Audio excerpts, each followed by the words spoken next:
네, 하루간 경제 뉴스를 종합하는 시간 경제온입니다. 오늘 경제온은 특별 편성으로 1시간 일찍 시작합니다. 이스라엘이 우리 시간으로 오늘 오전 11시경 기습적으로 이란을 원점 타격했습니다. 6일 만에 재보복을 감행한 셈인데 지금 중동 지역엔 전운이 다시 드리워졌습니다. 이 중동 지역을 둘러싼 국제정세 성일광 고려대 중동 이슬람센터 교수와 함께 진단해 보겠습니다. 교수님 안녕하십니까? 안녕하십니까? 네, 이 이스라엘이 이란에 대해 결국 반격에 나섰는데 지금까지 전개 상황 전해주시죠. 그렇습니다.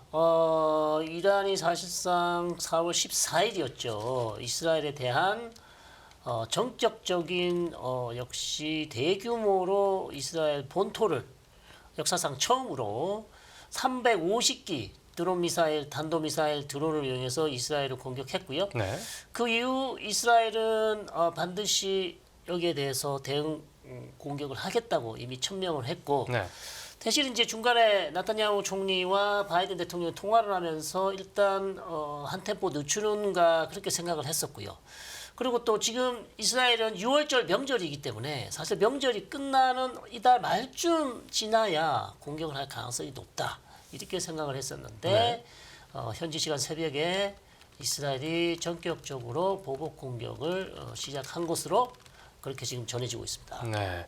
이번 타격 지점이 이란이 이스라엘을 미사일로 이스라엘 쪽으로 미사일을 발사한 원점 중에 하나라고 알려졌는데 이거 어떤 의도가 있었던 겁니까? 네, 왜냐하면 이란 역시도 이스라엘을 공격할 당시 집중적으로 공격한 곳이 결국 이스라엘 남부 지역에 있는 느바팀이라는 공군 기지거든요. 네. 그 이란이 거기를 집중한 이유가 거기에서 F-35가 떠서 즉 지금 이 갈등 양상의 원인이라고 할 수 있는 시리아에 있는 이란 영사관을 공격한 F-35가 그 공군 기지에서 떴단 말이죠. 네. 그래서 이란이 거기를 공격했고, 그러니까 이스라엘로서는 그러면 이란이 쏘아댄 탄도 미사일이나 드론이나 이런 것들이 다 어느 지역에서 가장 많이 출발을 했는가?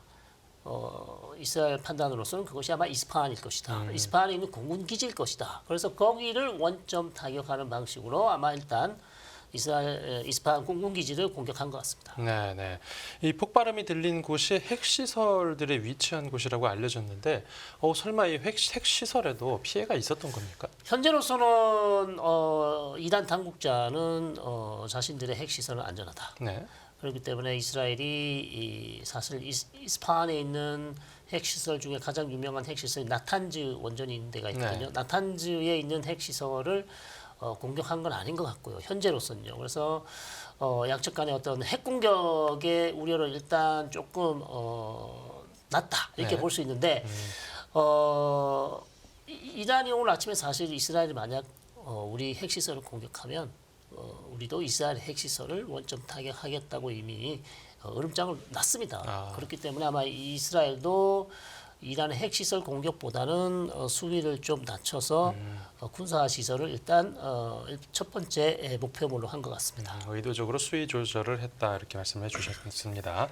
이 공습이 단행되고 나서 한 일주일도 안 돼서 그 이스라엘 쪽에 반격이 나왔는데 당초에 이스라엘이 제한된 수준의 보복을 할 거라고 하지 않았었습니까? 네네. 이 정도면 사실상 상당히 이스라엘이 차지한 거죠.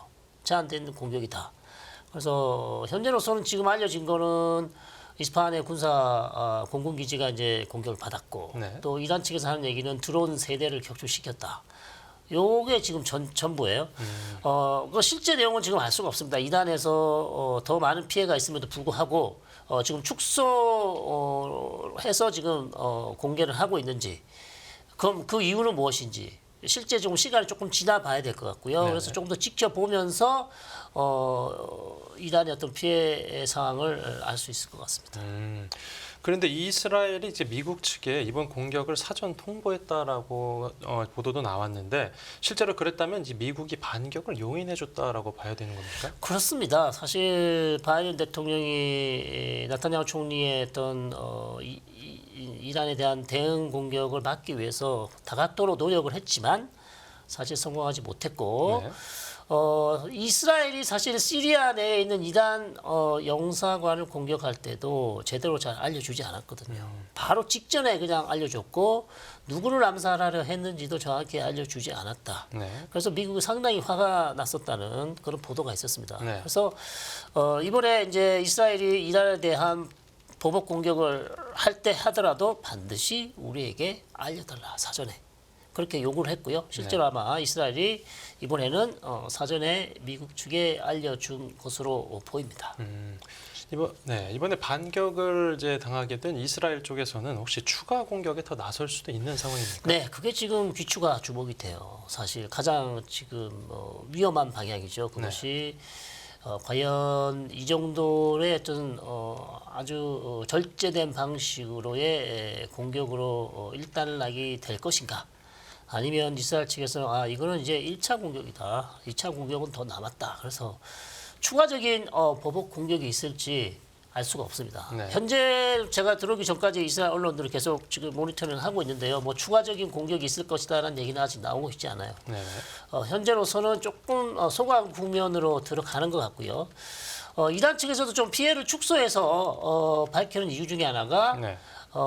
이스라엘을 재보복할 그런 부담을 좀 덜어내기 위해서 조금 우리가 피해가 거의 경미한 수준이다. 그러므로 이스라엘을 다시 재보복할 필요는 없다라는 어떤 거기를 정당화하기 위해서 조금 피해를 축소하는 것 아닌가. 그런 느낌도 살짝 듭니다. 네, 하지만 구체적인 피해 상황은 아직 알려지지 않았고요. 네, 확인되지 그렇습니다. 않았고요. 그렇습니다. 네네. 앞으로 이 중동 사태의 방향과 관련해서 이제 시선들이 이제 이란의 대응이 어떻게 되는지로 쏠리고 있는데 이란의 재반격 가능성 이건 어느 정도로 있다고 보십니까? 네, 정말 지금 예측하기 어렵고요. 말씀드린 것처럼 만약 이란의 피해가 정말 경미한 수준이다. 그냥 군사기지 하나만 정도 피해를 입고 인명 피해도 거의 지금 없어 보이고요. 그다음에 드론을 격추했다고 얘기를 하는데 어떤 드론인지 그 드론이 어떤 피해를 입혔는지는 아직 확인도 되지 않고 있습니다. 네. 그래서 현 상황에서는 이란 역시도 사실상 이스라엘과 전면전하는 것이 그렇게 지금 이란에게 도움이 되는 것도 아니고요. 꼭 그래야 할 필요도 없어 보입니다. 그래서 웬만하면 이란과 이스라엘은 아직까지는 양측이 다 전면전을 피하고 싶어 하고 있고요.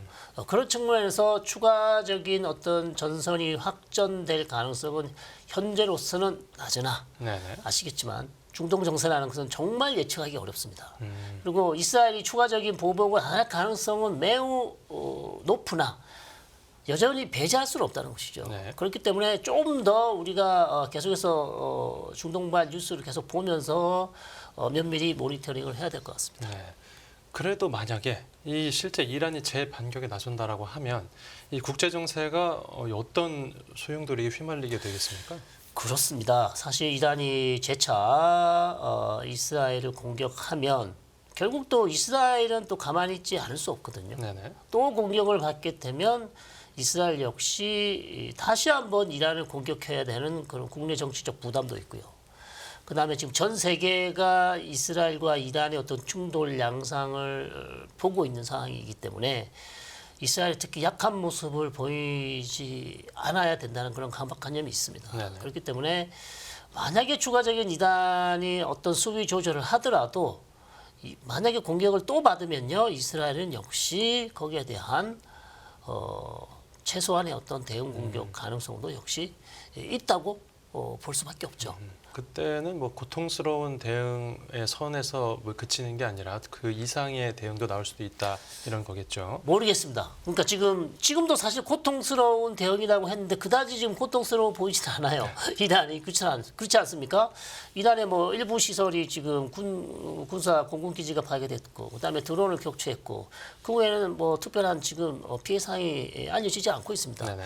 그래서 그 나타냐후의 그 공언을 또 되새겨 보면 이거는 사실 전혀 좀 고통스럽지 않다. 그러면 혹시 추가적인 공격 가능성이 오히려 더 높지 않냐. 그렇게 생각할 수도 있지만 네네.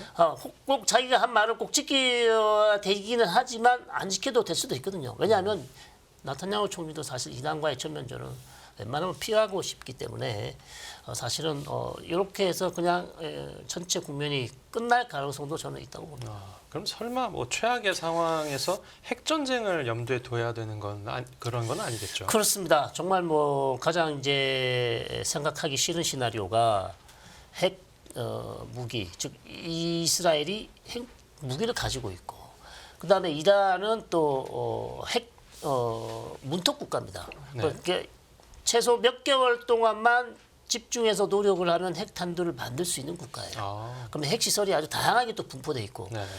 그런 상황이기 때문에 만약에 양측이 좀 더 이런 충돌이 격화되면 결국 특히 이스라엘이 궁지에 몰리게 된다거나 혹시 모를 이란의 어떤 탄도미사일이 이스라엘의 요격망을 뚫고 어떤 대도시에 떨어진다면 네네. 인명 피해가 더 크게 난다면 이스라엘 역시 재래식 무기를 사용할 수도 있지만 핵카드를 가지고 있기 때문에 여전히 이제 아주 낮습니다만 역시 핵 문제는 항상 염두에 둬야 하는 최악의 시나리오를 염두에 둘 필요는 있다 이렇게 보고 있습니다. 네.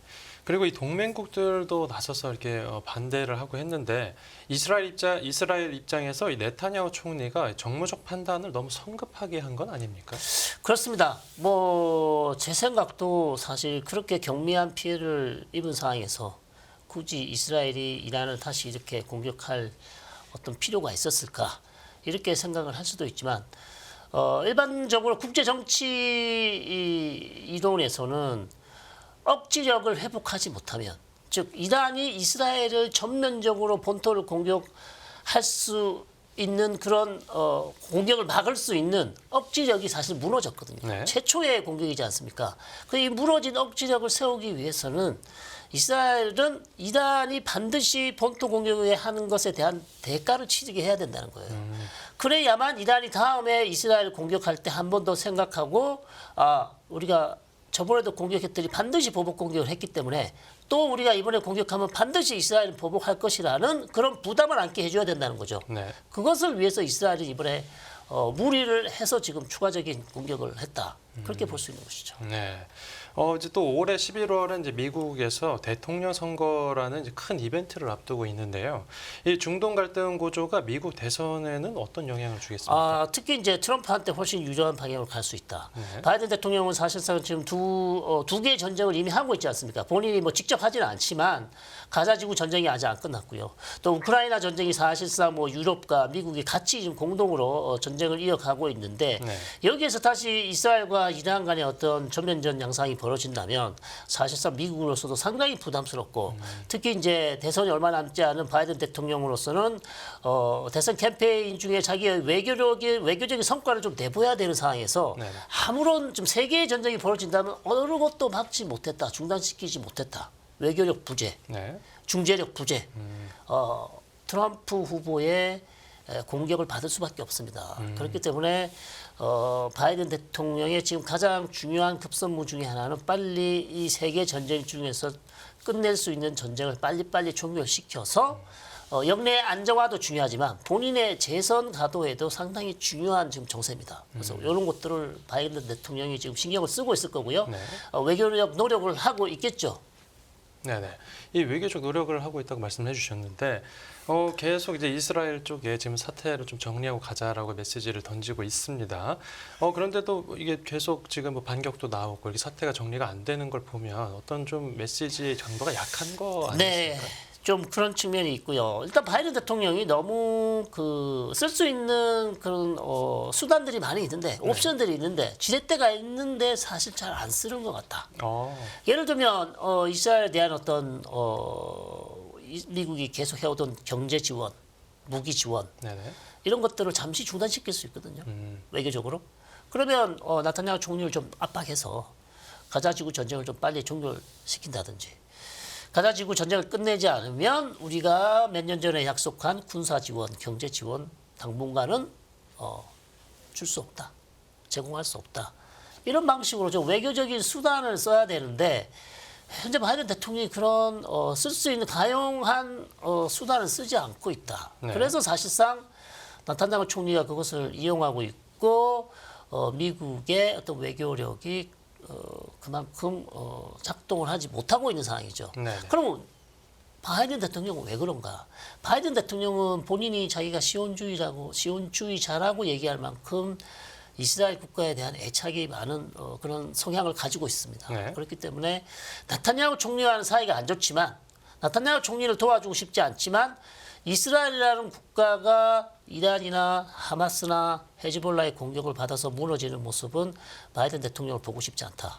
그렇기 때문에 이스라엘에 대한 경제 지원, 군사 지원을 계속 해주면서도 민간인 피해를 최소화하고 그다음에 전쟁을 빨리 끝냈으면 좋겠다고 희망 사항을 전하고 있지만 사실상 그런 가용 수단, 즉 무기 지원을 계속 해주면서 전쟁 중단을 하라고 하면 말을 잘 안 듣겠죠. 그러니까 무기 지원을 조금 중단하면서 얘기를 해야 되는데 그것이 잘 안 되고 있다. 그것이 이제 약점이라고 할 수 있겠습니다. 네, 뭐 서방 국가들은 이제 그런 입장인데 이란 쪽에서 이제 관점에서 보면 그 주변에 이제 중동 아랍권 국가들의 반응은 어떻습니까? 아랍권 국가는 사실상 이 국면이 빨리 지나갔으면 좋겠다. 네, 특히 이제 사우디나 UAE나 걸프 국가들은 상당히 지금 이 국면을 엄중하게 보고 있고요. 본인들이 지금 추진하고 있는 여러 가지 사업들에게 악재다. 왜냐하면 중동 정세가 이렇게 출렁거리게 되면 국제사회에서 기대하고 있는 투자자들이요. 사우디나 UAE 투자를 할 수 없잖아요. 그렇죠. 이렇게 불안한 상황에서 어떻게 투자를 할 수 있겠습니까? 그래서 외교적 노력도 실제로 하고 있을 것으로 봅니다. 예를 들면 아랍에미레이트나 사우디의 빈살만 왕세제도 지금 미국이나 이스라엘의 채널을 통해서 빨리 이 대치 국면을 종결시킬 수 있도록 노력을 해달라. 그리고 본인들이 할 수 있는 노력도 하고 있을 것으로 보여요. 네네. 그러나 그것이 이제 얼마큼 이제 효과를 낼지는 아직 모르는 사항인 것이죠. 네, 네. 그리고 이번에 이제 분쟁이 다시 또 불거지면서 국제 유가도 크게 뛰었는데 이 유가에 미치는 영향은 어느 정도로 그렇습니다. 사실 뭐 유가는 심리의 문제일 수도 있고요. 그다음에 중동 정세가 일단 안정이 돼야 되는데 전면전, 엄청난 뭐 비극, 대재앙 뭐 이런 것이 확실하게 일어난다는 보장은 없지만 불확실성이라는 게 있지 않습니까? 네네. 가장 중요한 게 불확실성인데 전쟁이 어디로 튈지 모른다는 이 불확실성을 제거를 해야 되는데 사실상 아직까지도 불확실성 제거에 실패하고 있기 때문에 전쟁이 지금 소강 국면에 들어갔다고 하더라도 다시 어떻게 불이 살아날 수도 있는 거고요. 네. 어느 쪽으로 튈지 모르는 이 불확실성 제거가 가장 중요하다. 이것이 되게 되면 좀 유가나 다른 여러 경제 지표가 좀 더 좋게 나올 것으로 그렇게 예상합니다. 네, 그러니까 유가가 뭐 오를지 뭐 내릴지 올라도 얼마나 오를지 이 모든 게 다 불확실한 상황이라는 거군요. 그렇다면 이 두 국가가 결국 궁극적으로 원하는 게 뭘까요? 하나가 멸망해야 끝나는 싸움입니까? 그렇습니다. 아주 극단적으로 말씀드리면 사실 한쪽이 사라지든지 한쪽이 아니면 다른 한쪽이 완전히 무릎을 꿇으면 사실상 이 두 국가의 갈등은 끝나겠지만 그럴 가능성은 매우 낮죠.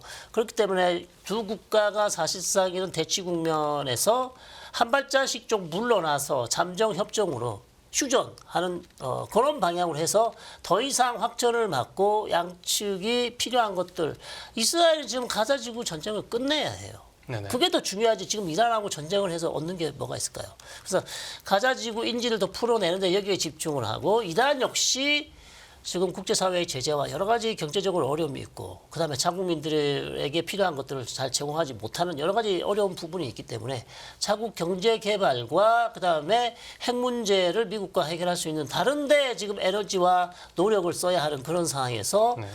두 국가가 이렇게 대치하는 것은 양측에게 좋지 않다. 그래서 두 국가가 필요한 것들에 빨리 더 집중할 수 있는 그렇게 잠정 협정 휴전으로 가는 게 저는 제일 현실적인 대안이다.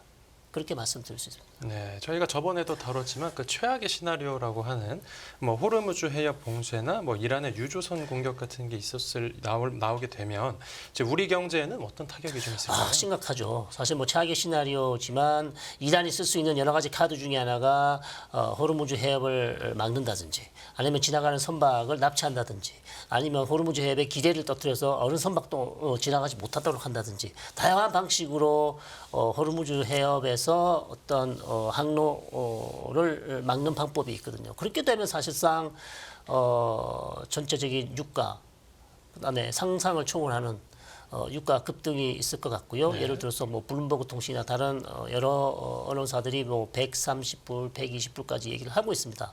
그래서 그런 것 것들 최악의 상황이 일어나지 않도록 사실상 미국도 좀 노력을 해줘야 되겠고요. 네. 양측이 좀 서로가 한 발씩 좀 양보를 해서 이런 대치 국면을 빨리 끝내는 것이 좋다. 저는 그렇게 생각하죠. 네, 알겠습니다. 네, 지금까지 중동 사태와 관련해 성일관 고려대 중동 이슬람센터 교수와 특별 대담 나눠봤습니다. 네, 오늘 말씀 잘 들었습니다.